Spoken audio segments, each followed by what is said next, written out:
Cut din update and during skydiving sa Dubai, baka sa mukha nila ang excitement. Lalo na si Catherine dahil isa sa mga bucket list ni Catherine, may skydiving doon. Ito yung mga picture ng Catherine sa skydive Dubai. At may nagtanong kay Nick, ang sabi, bakit si Allen di nag-skydiving? Matapang naman siya, di ba? Ang sabi ni Nick, ay, sino may sabi na hindi siya nag-skydive? Siya nauna at siya ang nagyaya na mag-skydive. Sila, yun know. Si Alden daw nagyaya kay Catherine, grabe yun. Ito sa post ni Joros, nagmamarites si Jim kay Joy. Kulit na eksena na yan sa Lola Bagin eh. Ito pa yung video ng Catherine.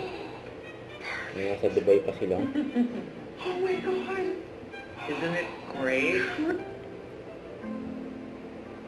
Ayan yung highlights sa Dubai ng Catherine.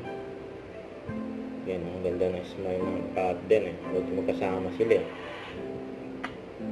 Kaya masaya mga Catherine fans. Yan kaya marami nakakamiss sa mga ganap ng Catherine.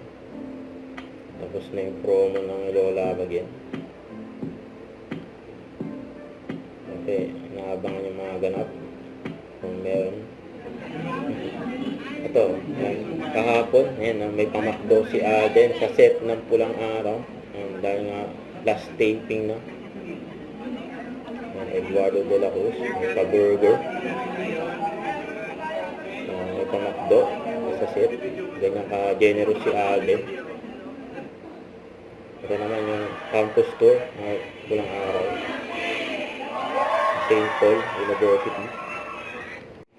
Don't forget to subscribe and click the notification bell for more updates. This is Richard Reaction Vlog. Stay tuned for more updates. See ya.